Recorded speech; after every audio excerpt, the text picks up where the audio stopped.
Eh bien, nous en sommes à la dernière présentation de la journée. Journée qui nous a fait voir qu'il existe de nombreuses sources de données qui sont d'intérêt au domaine de la recherche pour faire la recherche en santé et sécurité du travail. On a également vu quelques exemples d'exploitation de ces différentes sources de données-là pour des problématiques bien spécifiques. Maintenant, qu'en est-il en regard des orientations de recherche en SST? Dans quelle mesure les données statistiques permettent-elles d'orienter la recherche en SST? Eh bien, il est clair que si on veut orienter la recherche, il faut être capable de partir d'un portrait le plus précis possible de la situation, c'est-à-dire quelles sont les problématiques d'importance en santé et sécurité du travail, dans quel secteur se produisent-elles, pour quel type d'emploi, quelles sont les caractéristiques de ces problématiques-là. Et pour ce faire, nous faisons appel aux données statistiques. À l'IRSST, on produit des indicateurs statistiques depuis les tout débuts. Donc, on s'appuie bien sûr sur la base de données des lésions professionnelles indemnisées par la CISST et on s'est défini une série d'indicateurs, les indicateurs de base apparaissant ici, donc le taux de fréquence équivalent temps complet qui est un indice de risque, durée moyenne d'indemnisation, l'indice de gravité, l'indice combiné fréquence-gravité, et plus récemment, on a introduit la question des coûts moyens par lésion. Bien sûr, on a ces indicateurs-là qui sont en fait nos unités de mesure pour caractériser l'importance des problématiques. On va vouloir voir comment les lésions se répartissent en fonction des caractéristiques du travail, en fonction des caractéristiques démographiques et, bien sûr, en fonction des caractéristiques des lésions, à savoir le siège, la nature, le genre et l'agent causal de la lésion. Donc, on produit les indicateurs quinquennaux. Quinquennaux, pourquoi? Parce que, bien sûr, on va s'appuyer sur les données de main-d'œuvre qui nous proviennent du recensement de Statistique Canada. Alors, l'objectif de ces indicateurs-là, comme il apparaît dans les rapports qui sont produits, ça nous aide, entre autres, à distinguer les groupes à risque. Quelles sont les catégories professionnelles, quels sont les secteurs d'activité qui se démarquent par rapport aux différents indicateurs qui sont utilisés. L'IRSST reconnaît le rôle des statistiques dans l'identification et l'actualisation des besoins prioritaires de recherche. Nous avons une politique scientifique. Cette politique nous rappelle quelle est la vision, quelle est la mission de l'IRSST, quels sont les principes d'action en recherche, quels sont les moyens d'action, et on définit également le champ d'action en recherche. Et ce qu'on va dire, c'est que, bien entendu, compte tenu de la vaste panoplie de problématiques de santé et sécurité du travail, bien l'Institut ne peut pas s'engager avec la même intensité dans tous les domaines, il doit faire des choix. Et ces choix vont reposer sur l'identification de certains besoins. Et un de ces besoins-là, en fait, les besoins, vont être issus de l'analyse de bases de données, des bases de données et de l'étude de dossiers. Alors, on va dire que cette analyse-là va permettre à l'Institut de détecter des populations, des secteurs d'activité qui présentent des risques élevés, comme il a été mentionné plus tôt, et que, par ailleurs, l'étude de certains dossiers d'accidents liés à des décès ou des blessures graves contribue également à mettre en lumière certains problèmes spécifiques. Donc, il est clair que dans l'établissement, dans les choix que nous faisons, nous nous appuyons notamment sur les analyses statistiques qui sont réalisées. Cependant, il faut bien dire que la perspective change selon l'indicateur qui va être utilisé. Et puis, à preuve, on a nos différents indicateurs. Lorsqu'on regarde, par exemple, les groupes cibles, Alors ici, on présente les groupes cibles qui présentent les plus hauts taux de fréquence équivalents temps complet, alors les 5 secteurs qui arrivent au premier rang. Alors, on va constater ici que, toujours selon les indicateurs 2005-2007, ce serait, en termes de groupe cible, le secteur services de gestion des déchets et d'assainissement qui arrive au premier rang. Donc, quand je le regarde du point de vue du taux de fréquence, c'est ce qui ressort. Si je le regarde du point de vue de la gravité des lésions, donc la durée moyenne d'indemnisation, ce sera le secteur foresterie et exploitation forestière qui va ressortir comme apparaissant au premier rang. Lorsque je regarde en fonction de l'indicateur fréquence-gravité équivalent temps complet, ce sera secteur activité de soutien à l'agriculture et à la foresterie qui arrive au premier rang. Par ailleurs, lorsque je le regarde sous l'angle des coûts par travailleur équivalent temps complet, eh bien, c'est le secteur de l'extraction minière qui arrive au premier rang. Alors, on pourrait être porté à poser la question, mais quel indicateur doit-on choisir?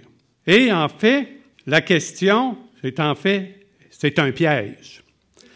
Parce que, en réalité, de poser cette question, c'est d'avoir à décider. Est-ce que le risque est plus important que la gravité? Est-ce que la gravité est plus importante que les coûts? Alors, donc, on s'imagine la complexité de cette question-là. En fait, la réponse, c'est que chaque indicateur présente une facette qui est bien sûr différente, mais qui est complémentaire et qui est tout aussi importante pour caractériser les lésions professionnelles. Et par ailleurs, il y a d'autres indicateurs qui pourraient aussi être considérés. On pourrait parler, et on l'a mentionné plus tôt, le nombre de lésions. On pourrait regarder les statistiques en fonction des décès. On pourrait regarder les informations en termes de nombre de travailleurs exposés. Alors, juste pour illustrer un peu mon propos, et puis démontrer que l'éclairage qui est fourni par les statistiques peut varier beaucoup selon les problématiques que l'on va regarder, j'ai choisi de considérer 3 exemples. 3 problématiques de santé-sécurité du travail. On va prendre les troubles musculo-squelettiques. On va prendre l'exemple de l'exposition au bruit et l'exemple de l'exposition à des contaminants chimiques. Alors, commençons par les troubles musculo-squelettiques. Regardons ce que nous disent, ce que nous révèlent les statistiques. Bien sûr, les TMS, quand on le regarde en termes de lésions indemnisées avec perte de temps, toujours pour la période 2005-2007, on va constater qu'ils représentent 37 % de l'ensemble des lésions indemnisées. Ça paraît donc être un problème d'importance à considérer. On peut raffiner l'analyse encore plus et voir dans cet exercice-là que, par exemple, que 50 % des lésions TMS qui émanent d'efforts excessifs. Que sur le plan des coûts, les TMS représentent à peu près 1/5 des coûts de l'ensemble des lésions professionnelles. Et puis, en raffinant encore plus l'analyse, on peut constater que c'est la profession manutention qui engendre le plus grand nombre de TMS avec perte de temps indemnisée. En fait, ça représente 12,6 % de l'ensemble des TMS. Alors, c'est peut-être pas surprenant que dans la programmation de l'IRSST, nous avons une programmation d'envergure qui porte sur les principes de manutention. C'est une programmation qui a été mise sur pied il y a déjà quelques années et que l'on situe au sein du champ prévention durable en SST et environnement de travail. Et puis, au sein de cette programmation-là, la valorisation occupe une place très importante.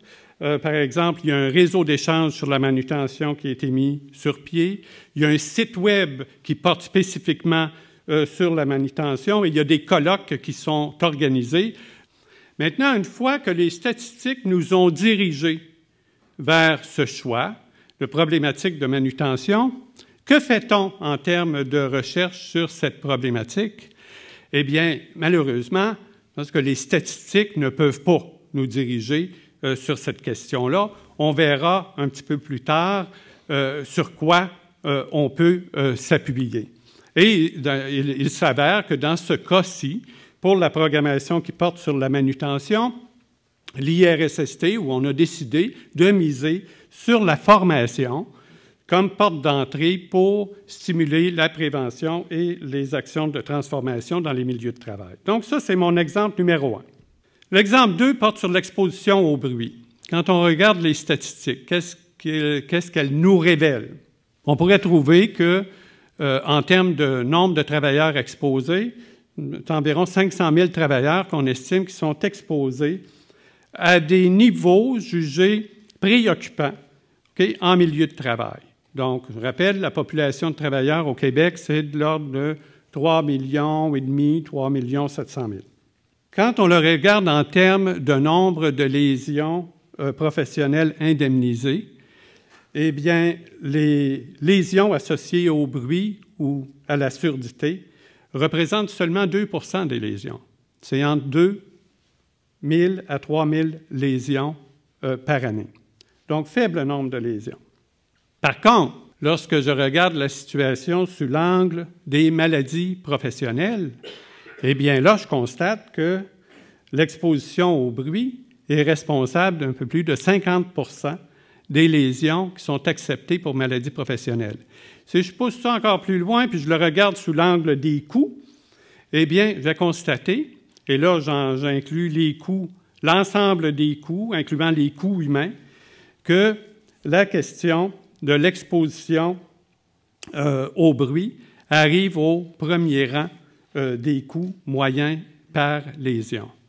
Donc, sur ces éléments-là, donc, évidemment, j'ai les éléments sur lesquels qui peut me diriger puis me dire, bien, l'exposition au bruit, c'est quand même une problématique qui semble être d'importance quand je le regarde sous l'angle des maladies professionnelles, quand je le regarde sous l'angle des coûts de population exposée, peut-être moins sur l'aspect nombre de lésions professionnelles indemnisées.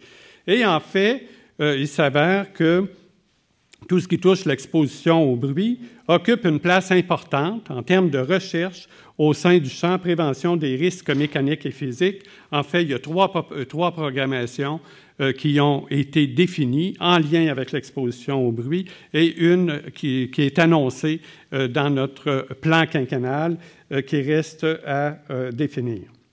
Mon troisième exemple, l'exposition à des contaminants chimiques. Quand on le regarde sous l'angle du nombre de lésions professionnelles indemnisées, c'est environ 1500 lésions acceptées annuellement par la CSST, dont 350 comme maladies professionnelles.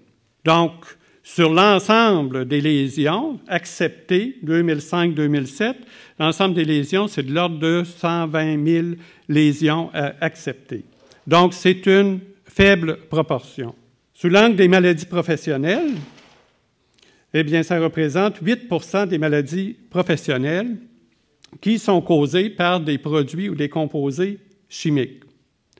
Par contre, lorsque je regarde sous l'angle de la gravité, du nombre de la durée moyenne d'indemnisation, bien, on va trouver qu'il y en a une bonne proportion de lésions qui ont entraîné une durée moyenne 395 jours, quand on considère que la moyenne pour l'ensemble des lésions est de l'ordre de 88 jours. Donc, qui excède de façon importante ce nombre de jours. Donc, la gravité nous apparaît comme étant beaucoup plus importante. Lorsqu'on regarde la problématique sous l'angle des décès au travail, sur la période 2005 à 2011, 117 décès par année sont associés à une exposition à des substances ou environnements nocifs. Alors, je rappelle qu'au Québec, le nombre de décès au travail est de l'ordre d'environ 200 personnes. 117 décès représentent l'ensemble des décès par maladie professionnelle, donc liés à des substances ou des environnements nocifs. Et quand on regarde la répartition, 81 % est associé à l'exposition à l'amiante, 11% à la silice, 8% à d'autres substances comme les HAP, les poudres, les poussières. Vu sous l'angle des coûts, eh bien, l'exposition à des substances nocives se situe au 3e rang des coûts moyens par lésion, toujours sur la période 2005-2007. Donc, on en arrive à vraiment à dire que ça vient en quelque sorte appuyer les choix que l'on fait. Et d'ailleurs, dans la programmation de l'IRSST, on retrouve des programmations, une qui porte sur l'amiante et autres particules minérales allongées, il y a une thématique de recherche sur la silice et une programmation qui vient d'être proposée sur les cancers professionnels. Donc, on voit dans ces cas-là que les données statistiques nous permettent de nous aligner sur ces problématiques-là et de faire les choix que l'on fait. Alors, si on résume un peu tout ça, en fait, les données statistiques sont utiles pour mettre en évidence certains groupes cibles. On l'a vu avec les indicateurs quinquennaux. Ça nous permet également de mettre en évidence certaines problématiques de SST. Donc, on est capable, dans certains cas, de raffiner suffisamment pour voir des pistes, ce sur quoi on devrait travailler. Je peux donner l'exemple de la manutention. Autre exemple que l'on peut donner, faire le constat est qu'en termes de durée moyenne d'indemnisation, pour les travailleurs âgés de 45 ans et plus excède de 28 % celle de la moyenne des travailleurs. Alors, de ce fait, seulement en regardant les statistiques, ça peut me pointer dans la direction qu'il y a peut-être une préoccupation à y avoir pour les travailleurs vieillissants. Et d'ailleurs, dans le champ prévention durable en SST et environnement de travail, il y a une thématique qui porte sur la transmission des savoirs de métier et de prudence qui, justement, aborde la question des travailleurs vieillissants. Et on pourrait dire la même chose du côté de la réadaptation au travail, où on prévoit, dans notre planification quinquennale, développer une programmation qui va porter sur les travailleurs en situation de vulnérabilité, où l'âge sera un facteur important à considérer. Donc, la population de travailleurs âgés occupera une certaine place au sein de cette programmation-là. Autre exemple qui nous démontre que les statistiques peuvent réellement nous guider sur des problématiques de SST à prendre en considération lorsqu'il s'agit de mettre sur pied un plan de recherche, le constat que les chutes au même niveau ou le fait de glisser, trébucher sans tomber constitue le genre d'accident le plus fréquent au Québec, toujours sur la période 2005-2007, suscite un intérêt à l'effet de développer de la recherche sur cette question-là. Et d'ailleurs, dans le plan quinquennal, on propose justement de développer une nouvelle programmation de recherche qui va aborder la question des chutes au même niveau, des chutes par glissade. Donc, de base, l'analyse statistique nous permet de cibler certaines problématiques de SST sur lesquelles il y aurait lieu de travailler. Elle nous permet également de suivre l'évolution des tendances. Alors, ici, on compare les indicateurs quinquennaux 2005-2007 à 2000-2002, où on constate, par exemple, que même si la population de travailleurs a augmenté au cours de cette période, le nombre annuel moyen de lésions a diminué de façon quand même assez importante, que le taux de fréquence a diminué sensiblement, mais que par ailleurs, la durée moyenne d'indemnisation a augmenté de façon quand même assez importante. C'est une augmentation de 15 %, donc nous indiquant qu'on a peut-être moins de lésions, mais les lésions indemnisées, les lésions que l'on a, ont un niveau de gravité plus élevé. Donc, suivre les tendances et finalement, démontrer l'importance relative des problématiques. Les chercheurs qui déposent des projets chez nous le savent très bien. lorsqu'on leur demande, par exemple, de nous définir la problématique de santé-sécurité du travail liée à ce qu'ils souhaitent faire dans le cadre de leur recherche, bien, on leur demande de nous situer un petit peu la problématique en fonction de certains indicateurs statistiques. Ça peut être le nombre de lésions, ça peut être en fonction de la fréquence, la gravité, le coût des lésions, mais ça peut être aussi de nous démontrer le nombre de travailleurs qui est exposé, qui va venir situer l'importance de cette problématique-là. Ça peut être en considérant, par exemple, le nombre de décès que l'on peut associer à la problématique qui est regardée. Par ailleurs, les données statistiques ne nous permettront pas, comme je l'ai mentionné un petit peu plus tôt, de déterminer ce qui doit être fait comme recherche. Et, d'autre part, on regarde dans le rétroviseur, alors ça ne nous permet pas de déterminer les problématiques, par exemple les problématiques en émergence.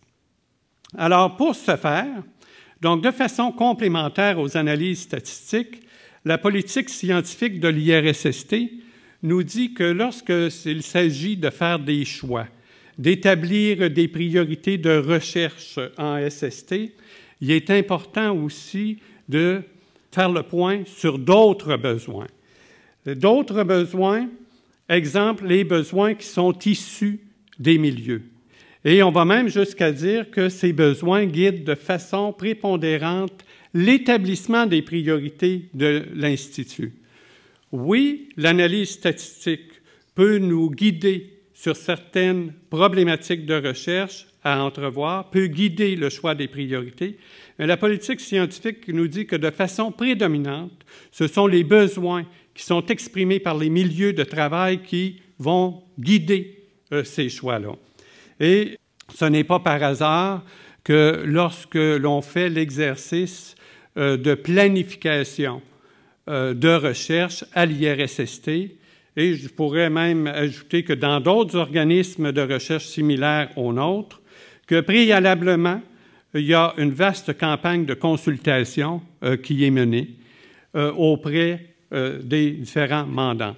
Alors, par exemple, pour l'IRSST, la planification quinquennale s'est appuyée sur un vaste processus de consultation auprès des représentants de la CSST, des associations patronales, syndicales, associations sectorielles paritaires, consultation auprès des chercheurs pour voir justement où se situent les problématiques dans les milieux de travail.